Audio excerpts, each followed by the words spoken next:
இன்றைக்கி நாங்கள் vegetarian recipes எல்லாமே ரெடி பண்ணி வாழை இலையில சாப்பிடலாம் அப்படின்னு சொல்லி பிளான் பண்ணி ஒரு சத்யா ஏற்பாடு பண்ணியிருந்தோம். ஸோ இந்த வீடியோவில் நம்ம என்னெல்லாம் ரெசிபீஸ் பண்ணோங்கிறத டீட்டெயில்ஸாக நம்ம பார்க்க போகிறோம். ஃபுல் ரெசிபியுமே ஒரே வீடியோவில் பார்க்குறதுனா கஷ்டம், ரொம்ப லெங்க்தியாக இருக்கும். அதனால் நான் வந்து 2 எபிசோடாக இது ரெடி பண்ணியிருக்கேன். இது மெயினாக அடப்பிரதமன் வந்து ரொம்ப இம்பார்ட்டண்டான ரெசிபி. ஸோ அதோட வீடியோ நான் ஆல்ரெடி போஸ்ட் பண்ணியிருந்தேன். அப்புறம் கேசரி பண்ணியிருந்தோம்.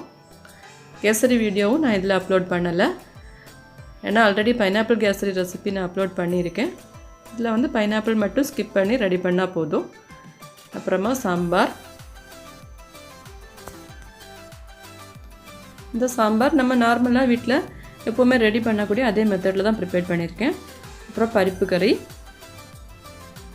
இது செமி திக்காக தான் வரும், ரொம்ப திக்கான கிரேவி கிடையாது பருப்பு. அப்புறம் வந்து இஞ்சி தயிர். இந்த இஞ்சி தயிர் வந்து ரொம்ப டைஜஷனுக்கு ஹெல்ப்ஃபுல்லாக இருக்கும். கூடவே ரசம் ப்ரிப்பேர் பண்ணியிருக்கோம், மிளகு ரசம்.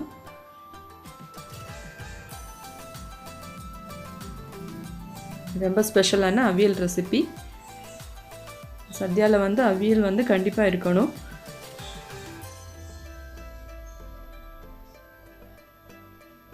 இது புளி இஞ்சி. புளி இஞ்சி வந்து ஒவ்வொரு இடத்துல ஒவ்வொரு மெத்தடில் ப்ரிப்பேர் பண்ணுவாங்க. நாங்கள் எப்படி பண்ணுறோமோ அதே மெத்தட் தான் இதில் நான் உங்களுக்கு காட்டியிருக்கேன்.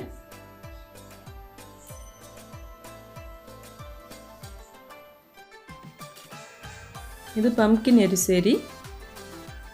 இதில் வந்து ஓலன் பம்கினில் பண்ணுவாங்க. ஓலன்கிறது வந்து பெரும்பயிறு சேர்த்து பண்ணுவாங்க, அதுவும் ரொம்ப டேஸ்டியாக இருக்கும். நம்ம அதுக்கு பதிலாக தான் இந்த எரிசேரி ப்ரிப்பேர் பண்ணியிருக்கோம்.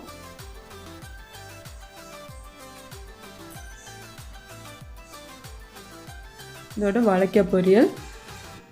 2 தோரன் ப்ரிப்பேர் பண்ணியிருக்கோம், cabbage toran, carat and beans toran. அப்புறமா ஒரு வெண்டைக்காய் கூட்டு, வெள்ளரிக்காய் பச்சடி. இவ்வளோ ரெசிபீஸ் தான் நம்ம இன்றைக்கி சத்யாக்காக ப்ரிப்பேர் பண்ணியிருக்கோம். ஸோ இந்த ரெசிபி எப்படி பண்ணோங்கிறத டீட்டெயில்டாக 1 by 1 நம்ம வீடியோவில் பார்க்கலாம். இந்த ப்ரிப்ரேஷன் வந்து மார்னிங் ஒரு 9 o'clock ஸ்டார்ட் பண்ணியாச்சு. ஆஃப்டர்நூன் 1:30 ஆச்சு எல்லாம் ரெடி பண்ணி முடியும் போது. இப்போ ஃபஸ்ட் நம்ம அவியல் பண்ணுறதுக்காக வெஜிடபிள்ஸ் எல்லாம் ஸ்லைஸ் பண்ணி வச்சுருக்கோம்.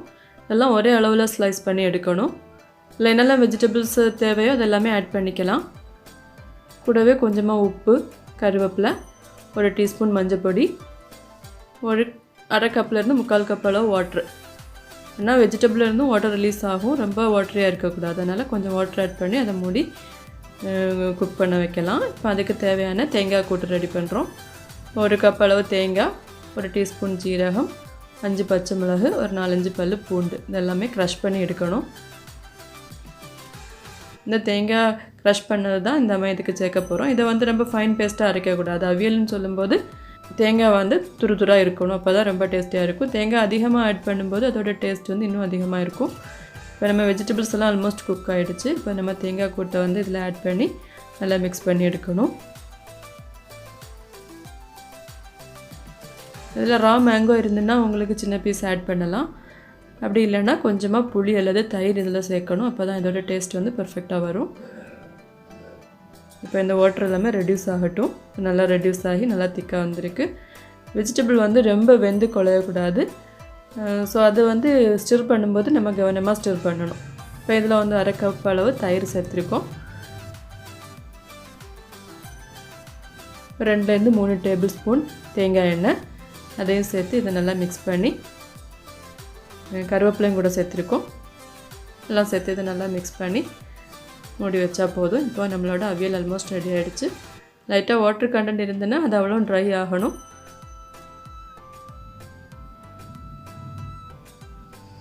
இப்போ நம்மளோட அவியல் ரெடி ஆகிடுச்சு. நல்லா சூப்பர் டெக்ஸ்டராக நல்லா குக் ஆகி அதே சமயம் வெந்து குழையாமல் அழகாக வந்திருக்கு.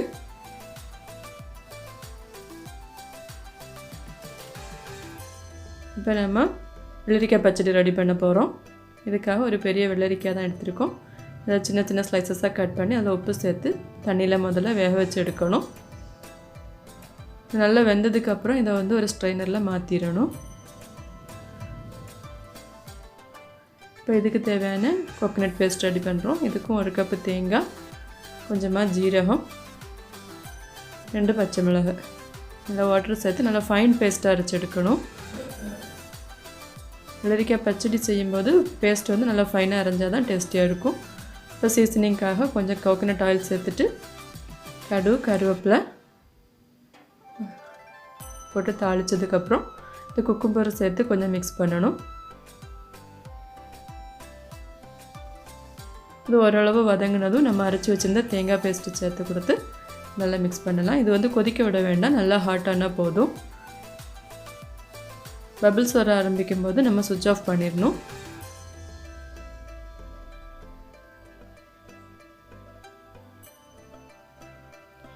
இதில் தேவையான அளவு உப்பு சேர்த்து கொடுக்கலாம். இது நல்லா மிக்ஸ் ஆகிடுச்சு. இப்போ சுவிட்ச் ஆஃப் பண்ணிவிட்டு கொஞ்சமாக தயிர் சேர்த்து கொடுக்கணும். தயிர் சேர்த்து நம்ம பாயில் பண்ணக்கூடாது. சுவிட்ச் ஆஃப் பண்ணதுக்கப்புறம் தான் அரை கப் அளவில் தயிர் சேர்த்து இதை நல்லா மிக்ஸ் பண்ணி கொடுக்கணும். ரொம்ப சிம்பிள் ரெசிபி தான், ஆனால் ரொம்ப டேஸ்டியாக இருக்கும். அடிக்கடி நாங்கள் வீட்டில் ப்ரிப்பேர் பண்ணக்கூடிய ரெசிபி தான் இது. வெள்ளரிக்காய் பச்சடி நமக்கு ரெடி ஆகிடுச்சு.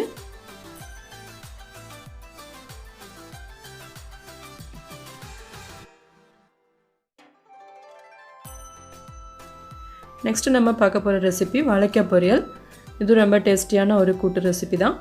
4 வாழைக்காய் எடுத்துருக்கோம். இதை சின்ன சின்ன பீசஸாக கட் பண்ணி அதில் 1 டேபிள் ஸ்பூன் மிளகு பொடி, 1 டீஸ்பூன் மஞ்சள் பொடி, ஒரு 1.5 டீஸ்பூன் அளவு உப்பு எல்லாமே சேர்த்துட்டு இதை நல்லா மேரினேட் பண்ணி எடுக்கணும். தேவை இருந்தால் கொஞ்சமாக வாட்டர் ஆட் பண்ணி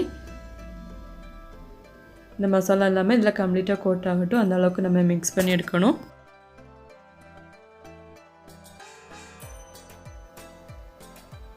இந்த வாழைக்காய் நல்லா மேரினேட் பண்ணதுக்கப்புறம் ஒரு 10 மினிட்ஸ் அப்படியே விட்டுடலாம். இனி இதை வந்து ஆயிலில் ஃப்ரை பண்ணி எடுக்கணும். இது பேட்சஸாக ஃப்ரை பண்ணணும். ஃபஸ்ட்டு ஃப்ரை பண்ணதை வந்து வீடியோ மிஸ் ஆகிடுச்சு. இது செகண்ட் பேட்ச் தான் நான் ஃப்ரை பண்ணுறது இப்போ பார்க்குறீங்க. இப்போ இதை வந்து நல்லா கோல்டன் ப்ரௌன் ஆகிறது வரைக்கும் ஃப்ரை பண்ணணும். வீடியோ கொஞ்சம் ஃபாஸ்ட்டாக தான் நான் போட்டிருக்கேன், ஏன்னா டைம் ரொம்ப அதிகமாக இருந்தாலும் பார்க்கும்போது உங்களுக்கு போர் அடிக்கும். ஸோ இதை அந்த மாதிரி ஃப்ரை பண்ணி எடுத்துகிட்டு ரிமைனிங் ஆயிலில் கொஞ்சமாக கடுகு கருவேப்பிலை வத்தல் மிளகு இது 3 சேர்த்து தாளிக்கணும். எல்லாமே இதில் மெயினாக நம்ம கோகோனட் ஆயிலில் தான் இந்த ப்ரிப்ரேஷன் எல்லாமே பண்ணுறோம். மெயினாக சத்யா ப்ரிப்ரேஷனில் தேங்காய் கோகோனட் ஆயில் இதெல்லாம் தான் ரொம்ப செலவாக இருக்கும். இப்போ இதில் வந்து நம்ம ஃப்ரை பண்ணி வச்சுருந்த வாழைக்காய் சேர்த்து கொடுக்கலாம். இதில் கொஞ்சமாக கிரேட்டட் கோகோனட், கொஞ்சம்னா 1 கப் அளவு, அந்த அளவுக்கு எவ்வளோ கோகோனட் வேணாலும் நம்ம ஆட் பண்ணலாம். ஆட் பண்ணும்போது டேஸ்ட் இன்க்ரீஸ் ஆக தான் செய்யும். இந்த கோகோனட்டில் வந்து இது நல்லா மிக்ஸ் பண்ணி ஒரு 2-3 மினிட்ஸ் நல்லா சாட்டே பண்ணி எடுத்தால் போதும். நம்மளோட டெலிஷியஸான வாழைக்காய் பொரியல் ரெடி ஆகிடுச்சு. இந்த ரெசிபிஸ் எல்லாமே ரொம்ப டேஸ்டியாக தான் இருக்கும். முடிஞ்சால் நீங்கள் ஒன்றா பண்ண முடிஞ்சால் பண்ணுங்கள், இல்லைனா 1 by 1 எல்லா ரெசிபீஸுமே ட்ரை பண்ணி பார்த்துட்டு எப்படி வந்துன்னு சொல்லி உங்களோட கமெண்ட்ஸ் எனக்கு தெரியப்படுத்துங்க. இப்போ நெக்ஸ்ட் ரெசிபி வந்து புளி இஞ்சி. இது வந்து நல்லெண்ணெயில் தான் நம்ம வந்து தாளிக்கணும். ஜிஞ்சர்லி ஆயில் அதுதான் ஆட் பண்ணியிருக்கேன். அதில் வந்து நம்ம கிரேட் பண்ண ஜிஞ்சர் ஆட் பண்ணி கொடுக்குறோம். அதில் ஒரு அரை கப் அளவில் இஞ்சி சேர்த்துருக்கோம். இது நல்லா ஃப்ரை ஆகணும். இது கோல்டன் ப்ரௌன் ஆகிறது வரைக்கும் நம்ம ஃப்ரை பண்ணி எடுக்கணும். இது கோல்டன் ப்ரௌன் ஆனதும் நம்ம மிக்ஸி ஜாரில் இதை மாற்றி கொடுக்கணும்.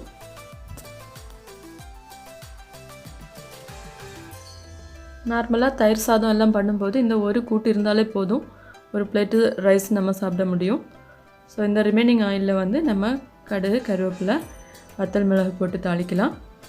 இப்போ மிக்ஸி ஜாரில் எடுத்து வச்சுருக்கிற ஜிஞ்சர் வந்து நம்ம ஃபைன் பவுடராக பொடிச்சு வைக்கணும். இப்போ இந்த ஆயிலில் தேவையான மசாலா பொடி சேர்த்து கொடுக்கணும். 2 டீஸ்பூன் மல்லிப்பொடி, 1 டேபிள் ஸ்பூன் மிளகு பொடி, 1 டீஸ்பூன் மஞ்சள் பொடி எல்லாமே சேர்த்துட்டு இதை நல்லா மிக்ஸ் பண்ணி கொடுக்கணும். இந்த ஆயிலில் வந்து இது நல்லா ஃப்ரை பண்ணதுக்கப்புறம் தேவையான அளவு புளிக்கரைசல் ஆட் பண்ணி கொடுக்கணும். தேவையான அளவு வாட்டர் ஆட் பண்ணி கொடுக்கலாம். ஆட் பண்ணி இது நல்லா பாயில் ஆகி ஓரளவுக்கு திக்காகணும். இப்போ இது நல்லா பாயில் ஆகிட்டுருக்கு. இந்த டைமில் நம்ம பொடிச்சு வச்சுருந்த இஞ்சி பவுடர் அதில் ஆட் பண்ணி கொடுக்கலாம்.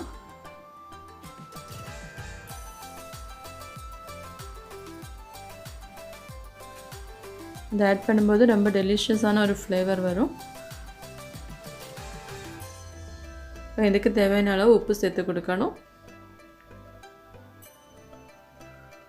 கூடவே 1 டேபிள் ஸ்பூன் அளவு நாட்டு சர்க்கரை சேர்த்துருக்கோம். இந்த சர்க்கரை ஆட் பண்ணும்போது இதோட டேஸ்ட் இன்னும் நல்லா சூப்பராக இருக்கும். அந்த இஞ்சியோட இந்த கடுப்பான அந்த டேஸ்ட் எல்லாமே மாறிடும். தேவையான அளவு உப்பு ஆட் பண்ணி கொடுக்கலாம். அதை சேர்த்துட்டு இதை ஆயில் தெளிஞ்சு வருது வரைக்கும் நம்ம குக் பண்ணி எடுக்கணும். இப்போ நம்மளோட இஞ்சி கூட்டு ரெடி ஆகிடுச்சு. இது புளி இஞ்சி புளி அப்படின்னலாம் ஒவ்வொரு இடத்துல ஒவ்வொரு நேமில் சொல்லுவாங்க. ஸோ நம்மளோட டெலிஷியஸான புளி இஞ்சி ரெடி ஆகிடுச்சு. நெக்ஸ்ட்டு நம்ம பண்ண போகிற 3 ரெசிபிக்கும் இதே தேங்காய் கூட்டு தான் நம்ம சேர்க்க போகிறோம். இது 1.5 கப் அளவு தேங்காயில் 2 டீஸ்பூன் ஜீரகம், ஒரு 5லேருந்து 6 பல்லு பூண்டு, கொஞ்சமாக மிளகு பொடியும் கூட சேர்த்து மிக்சியில் க்ரஷ் பண்ணி எடுத்தது. ஃபஸ்ட்டு நம்ம கேரட் பீன்ஸ் தோரன் ப்ரிப்பேர் பண்ண போகிறோம். அதுக்காக கொஞ்சம் கோகனட் ஆயிலில் கடுகு, கருவேப்பிலை, வத்தல் மிளகு சேர்த்து தாளித்ததுக்கப்புறம் சின்ன சின்ன பீசஸாக சாப் பண்ணி வச்சுருந்த கேபேஜ் அண்ட் கேரட்டு, கூடவே ஒரு வெங்காயம் அதோட சேர்த்து கட் பண்ணி வச்சுருந்தோம். அதை இதில் சேர்த்து நல்லா வதக்கலாம். இதுக்கு தேவையான அளவு உப்பு சேர்த்து நல்லா சாஃப்டாக இது குக் ஆகணும். தேவைப்பட்டால் கொஞ்சமாக வாட்டர் ஆட் பண்ணி கொடுக்கலாம். வாட்டர் ஆட் பண்ணால் இது கொஞ்சம் ஃபாஸ்ட்டாக நல்லா குக் ஆகும். வாட்டர் சேர்த்துட்டு அந்த வாட்டர் நல்லா வற்றி வர்றது வரைக்கும் இதை நம்ம குக் பண்ணணும்.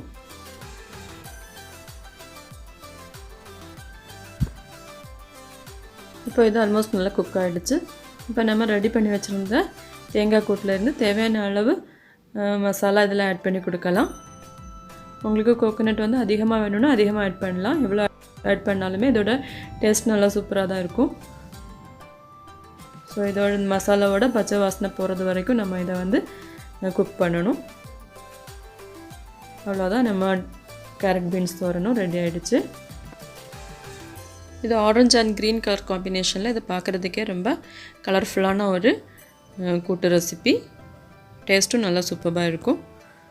நெக்ஸ்ட்டு நம்ம பார்க்க போகிறது கேபேஜ் தோரன். அதுவும் இதே ப்ரொசீஜர் ஃபாலோ பண்ணி தான் நம்ம ப்ரிப்பேர் பண்ண போகிறோம். கொஞ்சமாக கோகோனட் ஆயில் ஆட் பண்ணிவிட்டு கடுகு, கருவேப்பிலை, வத்தல் மிளகு போட்டு தாளிக்கலாம். இதில் நம்ம வந்து சாப் பண்ணி வச்சுருந்த கேபேஜ், அதோட ஒரு பச்சை மிளகு, ஒரு வெங்காயம் எல்லாமே சேர்த்து நம்ம சாப் பண்ணி வச்சுருக்கோம். அதை இதில் ஆட் பண்ணி கொடுத்து இது நல்லா குக் ஆகணும். இதில் வந்து தேங்காய் பேஸ்ட் ஆட் பண்ணாமலுமே நம்ம வந்து ப்ரிப்பேர் பண்ண முடியும். நார்மலாக இது குக் ஆனதுக்கப்புறம் உப்பு சேர்த்து நல்லா குக் பண்ணதுக்கப்புறம் கொஞ்சமாக மஞ்சள் பொடி மட்டுமே சேர்த்துட்டு இதை சாப்பிட்டாலும் டேஸ்டியாக தான் இருக்கும். இந்த தேங்காய் வந்து ஆட் பண்ணும்போது இன்னும் இதோட டேஸ்ட் வந்து கொஞ்சம் கூட டிஃப்ரெண்ட்டாக இருக்கும். அதனால தான் நம்ம இது வந்து தேங்காய் சேர்த்து ப்ரிப்பேர் பண்ணுறோம். இது நல்லா சாஃப்டாக குக் ஆகணும். தேவைப்பட்டால் கொஞ்சமாக வாட்டர் ஆட் பண்ணி கொடுக்கலாம். பண்ணி இது நல்லா குக் ஆனதுக்கப்புறம் நம்ம ரெடி பண்ணி வச்சுருந்த தேங்காய் மிக்சர் இதில் சேர்த்து கொடுக்கலாம். இதுவும் தேவையான அளவு நம்ம சேர்த்தா போதும். சேர்த்து இது பச்சை வாசம் போகிறது வரைக்கும் நல்லா குக் பண்ணி எடுத்தால் போதும். அவ்வளோதான், நம்மளோட டெலிஷியஸான கேபேஜ் தோரன் ரெடி ஆகிடுச்சு.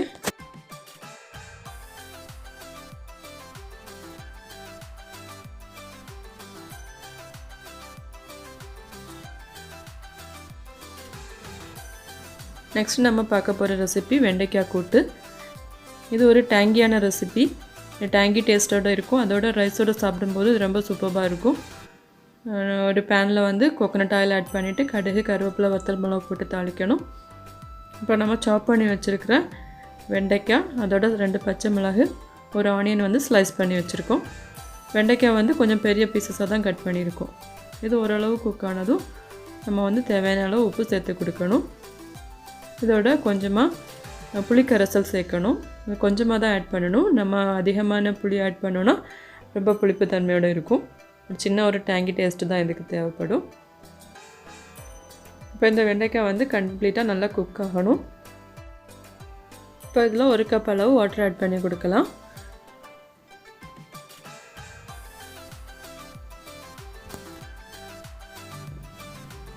இப்போ இந்த வெண்டைக்காய் நல்லா குக் ஆகிடுச்சு. வாட்டர் நல்லா கொதிச்சிட்ருக்கு. இந்த டைமில் நம்ம ரெடி பண்ணி வச்சுருந்தா தேங்காய் மிக்சர் ஆட் பண்ணி கொடுக்கணும். ஆட் பண்ணி இது நல்லா ரெடியூஸ் ஆகி வரணும். இந்த அளவுக்கு வாட்டரியாக இருக்கக்கூடாது. இந்த வாட்டர் கண்டென்ட் எல்லாமே ரெடியூஸ் ஆகி நான் கொஞ்சம் ஓரளவுக்கு திக்காகணும். அது வரைக்கும் நம்ம இதை வந்து குக் பண்ணணும். இப்போ இது ஆல்மோஸ்ட் வந்து திக்காகிடுச்சு. அவ்வளோதான், நம்மளோட வெண்டைக்காய் கூட்டு ரெடி ஆகிடுச்சு. இதுவும் ரொம்ப டேஸ்டியான ஒரு ரெசிபி. கண்டிப்பாக நீங்கள் எல்லா ரெசிபீஸுமே ட்ரை பண்ணி பாருங்கள். பார்த்துட்டு உங்களோட கமெண்ட்ஸ் எனக்கு தெரியப்படுத்துங்க. ரிமைனிங் ரெசிபீஸ் எல்லாமே நம்மளோட நெக்ஸ்ட் எபிசோடில் நம்ம பார்க்க போகிறோம். அதில் மேக்ஸிமம் கிரேவி ரெசிபீஸ் தான். இந்த வீடியோ பிடிச்சிருந்தா கண்டிப்பாக சப்ஸ்கிரைப் பண்ணுங்கள். இதுவரை நம்ம சேனல் சப்ஸ்கிரைப் பண்ணாதவங்க சப்ஸ்கிரைப் பண்ணி கூடவே பக்கத்தில் இருக்கிற பெல் ஐக்கான் கிளிக் பண்ணுங்கள். தேங்க்யூ.